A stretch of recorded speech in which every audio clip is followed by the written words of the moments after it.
For each child that's born, a morning star rises and sings to the universe who we are. For each child that's born, a morning star rises and sings to the universe who we are. Oh, for each child that's born, a morning star rises and sings to the universe who we are. Oh, for each child that's born, a morning star rises and sings to the universe who we are. We are our grandmother's prayers, and we are our grandfather's dreamings, and we are the breath of our ancestors. We are the Spirit of God. We are mothers of courage, fathers of time, daughters of dust, and the sons of great visions. We're sisters of mercy, brothers of love, lovers of life, and the builders of nations. We're seekers of truth, keepers of faith, makers of peace, and the wisdom of ages. We are our grandmother's prayers. We are our grandfather's dreamings, and we are the breath of our ancestors. We are the Spirit of God. We are mothers of courage, fathers of time, daughters of dust, and the sons of great visions. We're sisters of mercy, brothers of love, lovers of life, and the builders of nations. We're seekers of truth and keepers of faith.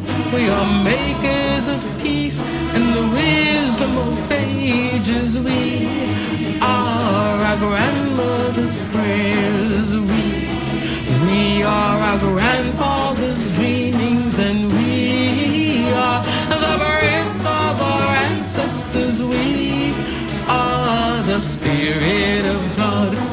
We are our grandmother's prayers, and we are our grandfather's dreamings. We are the breath of our ancestors. We are the Spirit of God.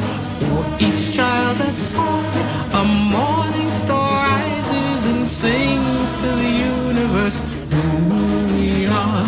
For each child that's born, a morning star rises and sings to the universe who we are. We are one.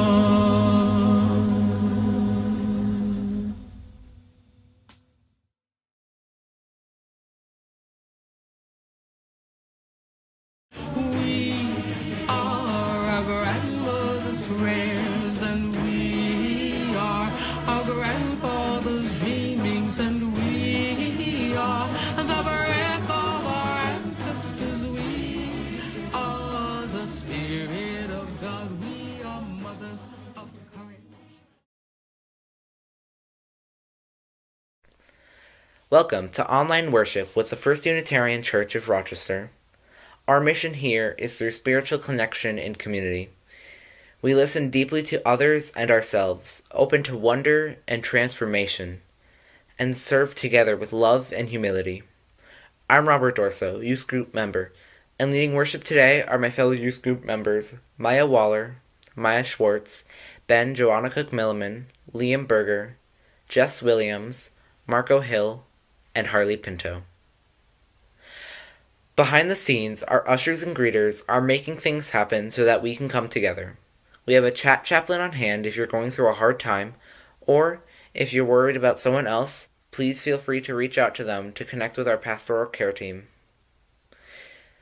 UU 101 is being offered at 11:30 a.m. by Shannon Foos. You are also very much invited to stay on the call after worship today for two things. First, our youth group will be announcing our Chalice Challenge winners, and then we will have an intergenerational connection time for a fun exercise to get us connecting across all of our age groups. Let us take a breath together as we settle into the sacred time and place.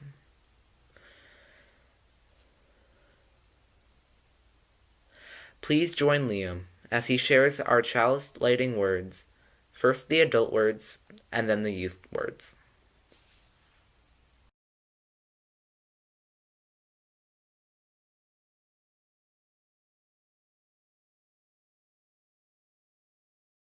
May the flame we now kindle inspire us to use our power to heal with love, to help with compassion, to bless with joy, and to seek liberation in the fullness of community. Life is a gift for which we are grateful. We gather in community to celebrate the glories and mysteries of this great gift.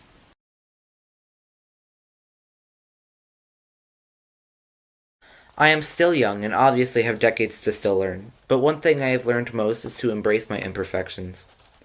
When I started doing musical theater, I know I wasn't going to be perfect at it. I didn't want to be.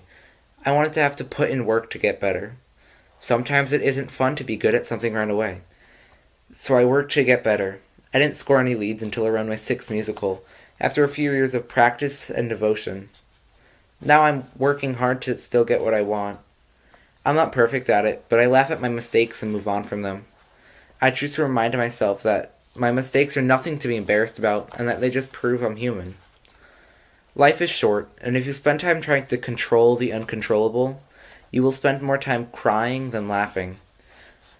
You need to accept that humans are messy and won't get everything right. I learned to embrace the imperfections and to live proudly with them.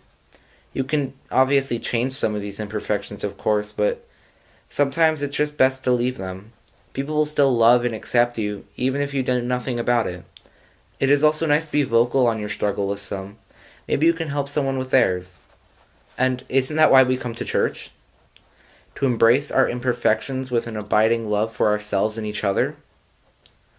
So, before we sing our opening hymn, we laugh, we cry. I invite you to share an imperfection in the chat while I show you a picture of mine.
We cry, we live, we die, we dance, we sing our song. We need to feel there's something here to which we can belong. We need to feel the freedom just to have some time alone. But most of all, we need close friends we can call our very own. And we believe in life and in the strength of love. And we have found a need to be together. We have our hearts to give, we have our thoughts to receive, and we believe that sharing is an answer. A child is born among us and we feel a special glow. We see time's endless journey as we watch the baby grow. We thrill to hear imagination freely running wild. We dedicate our hearts to the spirit of this child, and we believe in life and in the strength of love, and we have found our time to be together. And with the grace of age, we share the wonder of youth, and we believe that growing is an answer. Our lives are full of wonder, and our time is very brief. The death of one among us fills us all with pain and grief. But as we live, so shall we die, and when our lives are done, the memories we shared with friends, they will linger on, and we believe in life and in the strength of love, and we have found a place to be together. We have the right to grow, we have the gift to believe that peace within our living is an answer. We seek elusive answers to the questions of this life. We seek to put an end to all the waste of human strife. We search for truth, equality, and blessed peace of mind. And then we come together here to mince of what we find. And we believe in life and in the strength of love. And we have found our joy being together. And in our search for peace, maybe we'll finally see, even to question truly is an answer.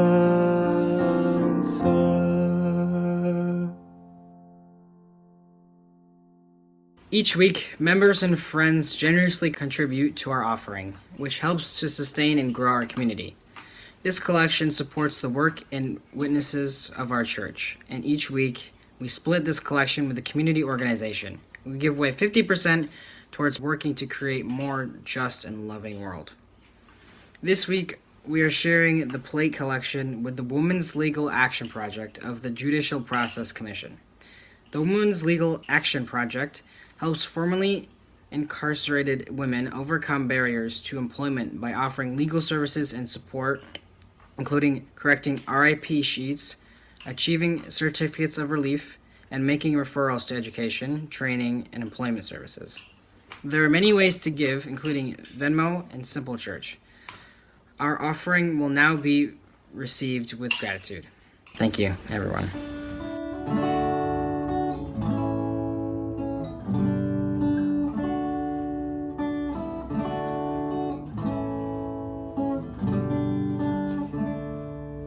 When our heart is in a holy place, when our heart is in a holy place, we are blessed with love and amazing grace. When our heart is in a holy place, when we trust the wisdom in each of us, every color, every creed and kind, and we see our faces in each other's eyes, when our heart is in a holy place, when our heart is in a holy place, when our heart is in a holy place, we are blessed with love and amazing grace. When our heart is in a holy place, when we tell our stories from deep inside, and we listen to love in mind, and we hear our voices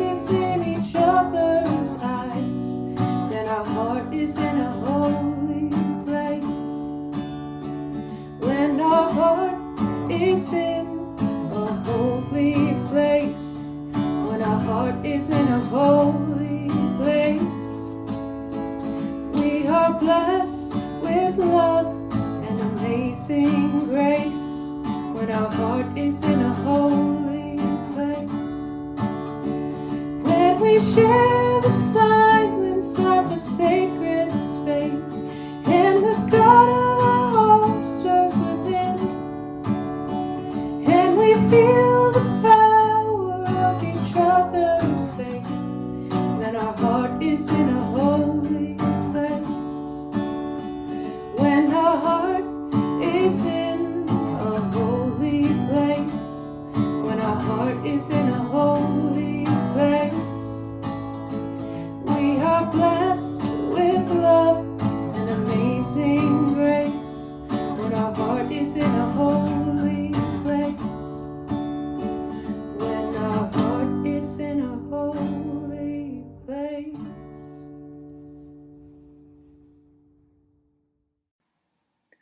I invite you now to settle into your seats and join me in the practice of self-centering and meditation.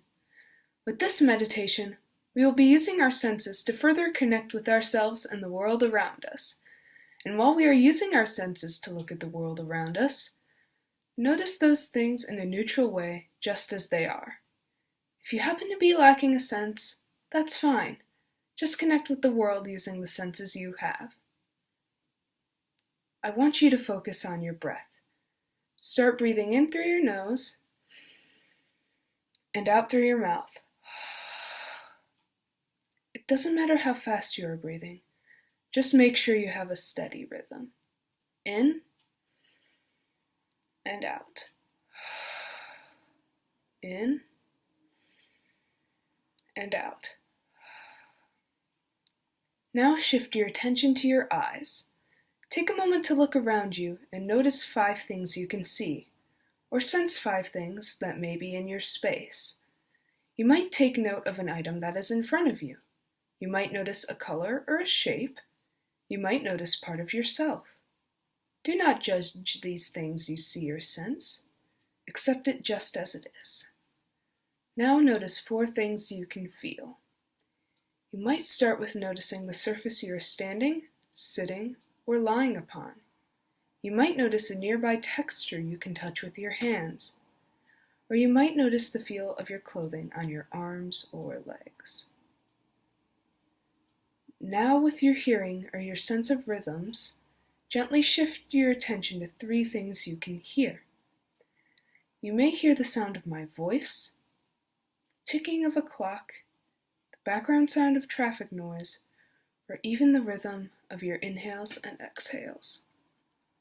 Accept these sounds and rhythms as they are. Now, gently shift your focus to 2 things you can smell. Perhaps there is a scent of a candle in the air, or a remnant of something that was cooked earlier in the kitchen, or even the lingering scent of laundry soap on your clothes.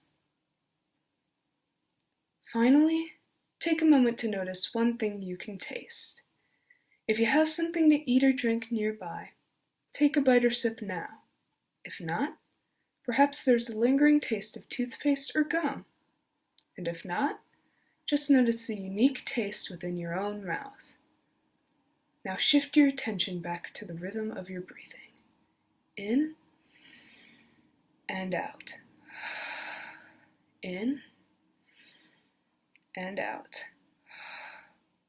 Remember that you can use this exercise at any time to mindfully reconnect with yourself and your body. May it be so.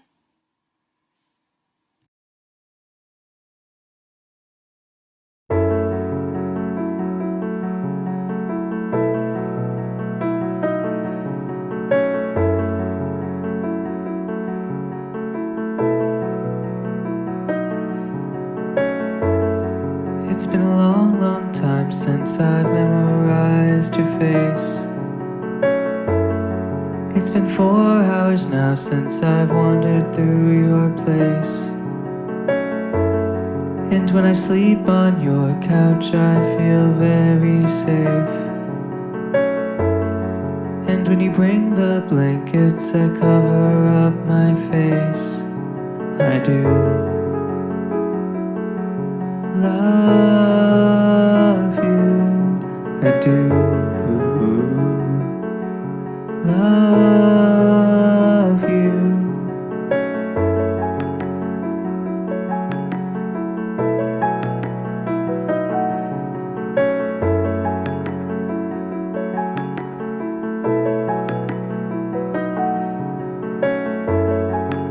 When you play guitar, I listen to the strings buzz.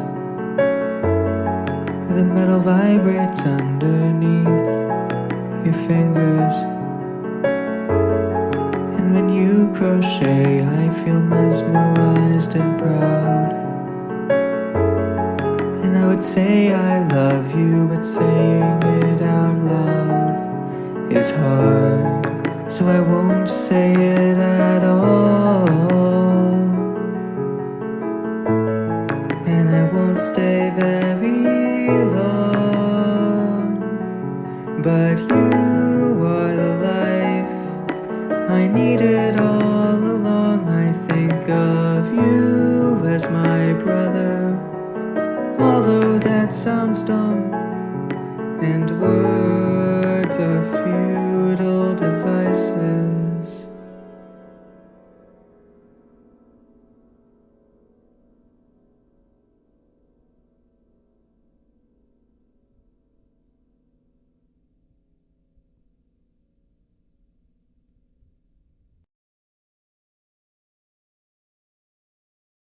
The words of Robin Tanner. Today we share in a blessing for losers, risk takers, all failures far and wide.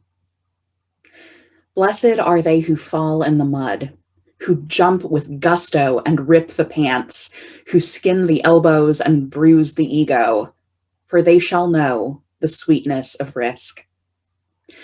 Blessed are they who make giant mistakes, whose intentions are good but impact has injured, who know the hot sense of regret and ask for mercy, for their hearts will know the gift of forgiveness. Blessed are they who have seen a D or an F or C or any letter less than perfect, who are painfully familiar with the red pen and the labels seen as less than, for they know the wisdom in the imperfect. Blessed are they who try again, who dust off, who wash up, who extend the wish for peace, who return to sites of failure, who are dogged in their pursuit, for they will discover the secret to dreams. Blessed are they who refuse to listen to the naysayers, for their hearts will be houses for hope. Blessed are they who see beyond the surface of another, for they will be able to delight in the gift of compassion. Blessed are they who stop running the race to help a fellow traveler, who pick up the fallen, who stop for injured life, for they shall know the kindness of strangers. Blessed are they who wildly, boldly abandon winning, for they shall know the path of justice.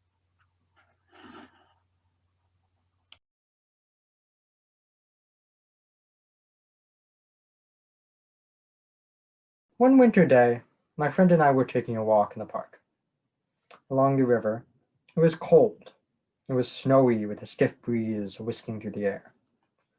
My dad, who wanted me to get outside more, had told me to go search for the subterranean tunnel under the U of R campus. When I heard this, I was a bit confused at first, thinking, is this a thing that exists? But I went with it and set up an expedition for me and my friend to go look for it. We started off in the science building. There we became lost among the 11 floors, wraparound hallways, and miscellaneous posters and displays of seashells and other scientific jargon. One display case, which held different rocks and gemstones, also had a few rubber ducks hidden in it. Each of them had a little tiny toothpick sign with movie quotes on it. Things like, "You will never find a more wretched hive of scum and villainy," or "Have fun storming the castle." We thought that was pretty funny, and oddly appropriate for the science department. After searching for some time, moving through other buildings and areas, we did end up using Google to try to find the map of where the tunnel was. So, Papa, if you're watching this, sorry, we kind of cheated. It took a bit of orienteering, but eventually we did descend under the campus to the tunnel, which we managed to find. The tunnel itself is a short strip of arched stone below the main quad of the campus. Its walls are covered in many layers of graffiti and artwork. Political statements, positive idioms, portraits, names, or just abstract designs, like this one here. Dim fluorescent strips glow above on the ceiling. And in the center, there's a little alcove with 2 metal spray-painted chairs. It feels like someone could have a picnic there. On this cold winter day, there was a secluded sanctuary from the storm, an underground wonder of Rochester. And though many may have looked at the graffiti and seen only vandalized walls, we recognized it as someone's personal artwork, their tiny mark on the world. Even places of imperfection can become perfect when seen in the right way. This was a communal space, per se, a place where artists of all kinds could come down and share their work on a community canvas. Maybe it's imperfect, but it was a collective of imperfections that created this space, one that my friend and I could take shelter in from the cold, or spend an afternoon searching for. It's kind of inspiring, honestly, especially when we translate that thought internally to look at ourselves. Each of us, as human beings, are shaped by imperfections in our lives. We make mistakes. We fall into holes that we dig for ourselves, get back up again, then fall down back into those holes. And that's okay. It's within the definition of humanity to fail sometimes. And in my belief, that's why we're all here, to pick each other back up when we get down, to support one another, to mix paints per se, to take our individual imperfections and combine them on the canvas to create something beautiful. Even the tiny physiological parts of ourselves are working together to help us thrive.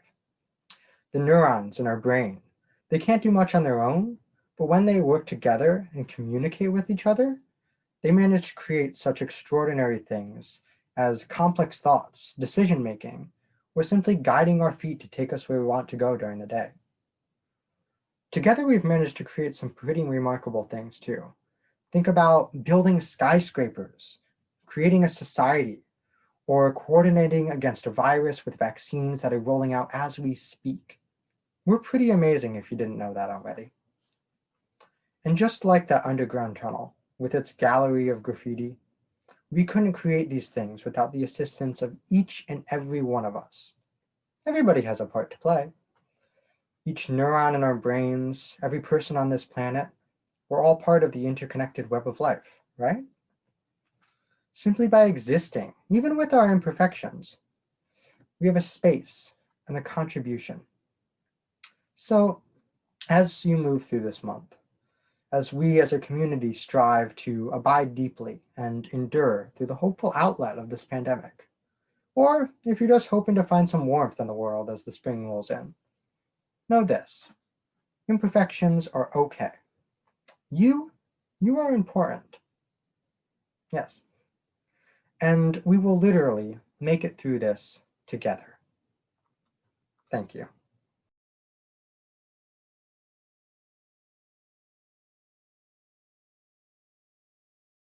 These past 2 weeks for me have been stressful, painful at times, and excruciatingly boring. My dumb, weak human wrists, after being used continuously for 18 years playing video games, doing schoolwork, and especially playing piano, decided that enough was enough, time to take a break. Now whenever I do anything too strenuous, my wrists protest with a dull, throbbing pain. And I really can't blame them either. My 2 favorite ways to spend my free time, playing the piano and playing video games, aren't really wrist-friendly activities. Add on a job that involves the use of a spray bottle, the hours of typing and writing I do for schoolwork every day, and the frankly embarrassing amount of time I spend texting on my phone. It's a perfect recipe for disaster.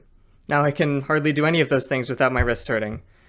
Even while I was typing up this sermon, they were starting to hurt. These past couple weeks have brought me more than pain, however. It was also a reminder of how much I rely on my hands to do really anything I enjoy. I pushed past the physical limits of my body, and now I have to pay the price, and a heavy one too. In fact, not being able to do the things that damaged my wrists in the first place has brought me more pain than my wrists have. It did not take long for me to get frustrated at my body. With most everything I was passionate about suddenly taken away from me, I started not enjoying the few things I could do, always interrupted by the hopelessness of having an injury that didn't really seem to be healing. I started wondering if maybe I would never recover, which is definitely absurd, and with the reassurance of my dad that it eventually will heal, I've moved past that. I even started missing doing things that I didn't enjoy, like schoolwork, which had been so ingrained into my schedule that falling behind made me feel like a failure. Unexpectedly, homework was actually the first thing that made me break from my commitment to rest. Not piano, not video games, but work. My priorities were obviously not where I thought they were. Not only did I prioritize school over the things that I enjoy, but I also prioritized it over my physical well-being.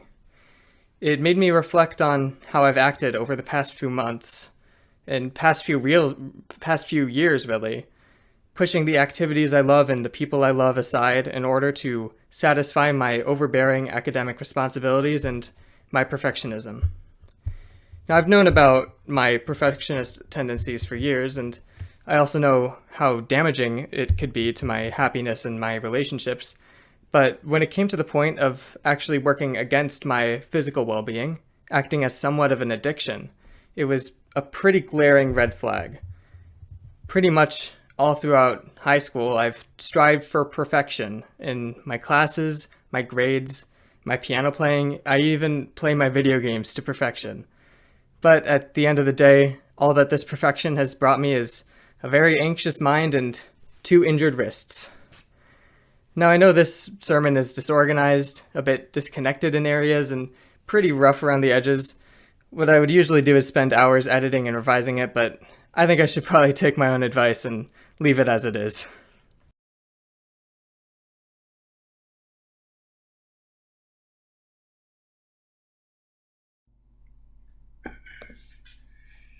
For a few years, I've been working on a personal philosophy I like to call optimistic nihilism.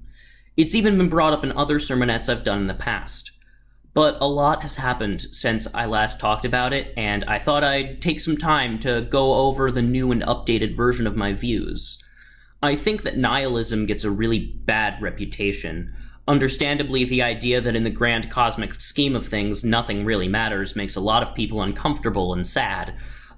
This is because people have a natural desire to feel special and important.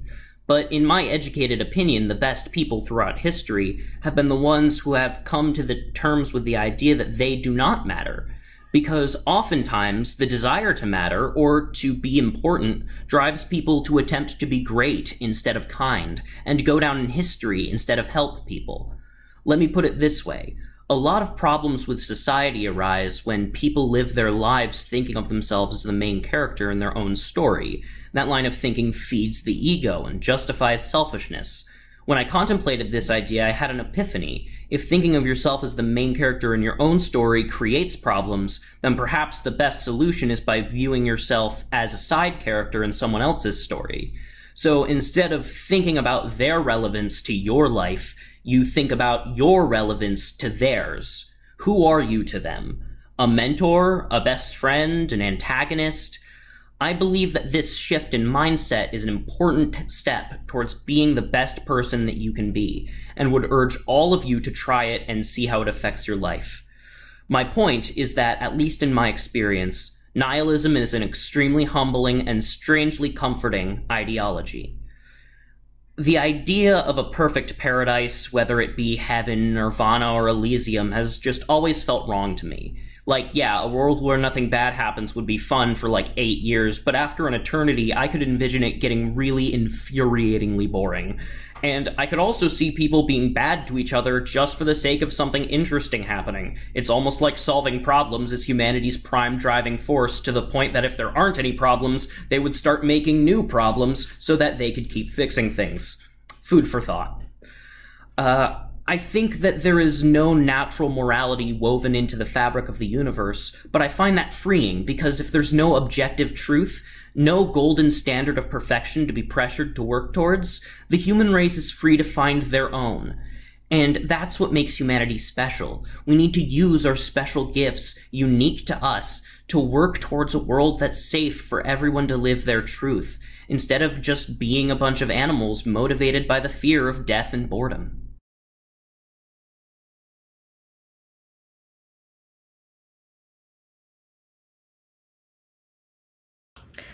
I've always striven to be perfect, or at least my definition of perfection. I've always been a rule follower who had an image in my head of how I should act and who I should be. I measured my self-worth through my accomplishments, grades, achievements, and praises. I thought I always had to be busy, that I needed to meet these impossibly high standards I held myself to. But my perfectionism ended with myself, at least for the most part. I can be a little judgmental, and I do have high standards for people, especially when it comes to social justice. But let me repeat that. My perfectionism ended with myself. I was very forgiving with the rest of the world. As I was thinking about what to say on the topic of imperfections, I recalled some things I wrote in my credo statement in coming of age. I wrote, I believe in second chances. I wrote, I believe humans, on a whole, tend towards good. I believe every person is deeply flawed. There is no perfect. However, people can be good and extremely faulted. In my 9th grade view of the world, I had embraced the imperfections of reality. However, at the same time I wrote these words, I believed I should be perfect. I believed I was less than, less worthy, because I wasn't perfect. I've had to do some emotional work over the past 4 years to untangle this juxtaposition. At the same time that I had been approaching the world with an open mind and heart, I hadn't been accepting of my own flaws. And that separation of treatment demonstrated that I thought higher of myself than everyone else. As a white person, that outlook can be especially dangerous because it subconsciously reinforces white supremacy. Having higher standards for yourself can be seen as a statement of one's superiority. I then called into question the standards I was holding myself to. Why a certain body type? Why all work and no rest? Why a certain school? All of these standards I had for myself weren't original, and many of them reinforced the white supremacy culture of America. I had this habit that I thought ended with myself, but in reality, it is something that could be interpreted in a way that contradicts everything I stand for. And I think that is what scared me so much about embracing my imperfections, that I would have to accept my own humanness. Accept that I will mess up. I will hurt people. I will be the source of disappointment. I will have to rest. I am not superhuman, nor would I really want to be. I need to treat myself with the same forgiveness I grant everyone else in the world.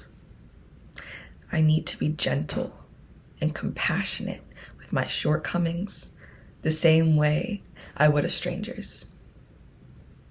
I need to be patient with myself as I do this work because it takes time and it won't ever be perfectly complete. This constant work of acceptance has helped me realize that I, my flaws included, am complete. And with that, I invite you into this work, the uncomfortableness ugliness, beauty, warmth, and humility of this work can be daunting. I challenge you to sit with it and to begin this journey. And now, would you please join your voice in singing our closing hymn, Love Will Guide Us.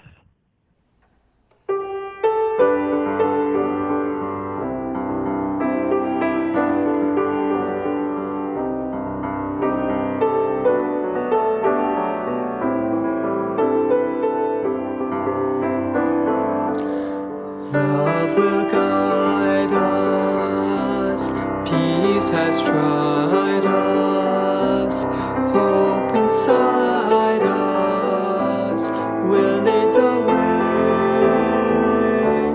on the road from greed to giving. Love will guide us through the hard night.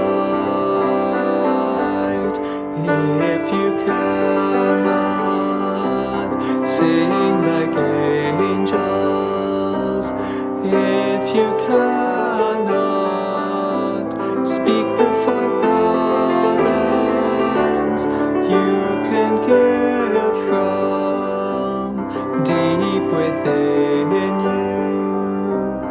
You can change the world with your love. Love will guide us, peace has tried us, hope inside us will lead the way on the road from greed to giving. Love will guide us through the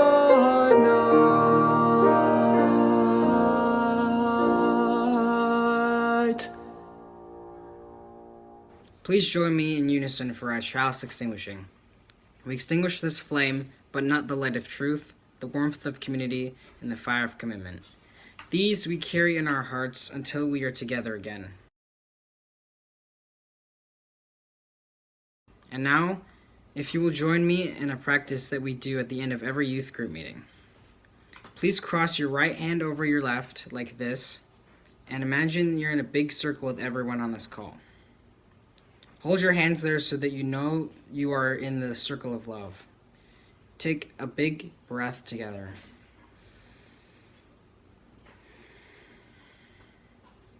Whatever we can do, or dream we could do, let us speak in it. Boldness has genius, power, and magic in it. May we ever be bold in our living and our loving. Ramen. Friends, let us go with the fact that it is okay to be imperfect.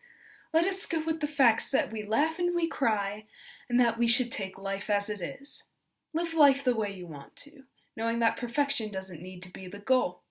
You are loved the way that you are, and you don't need to change anything. May it be so.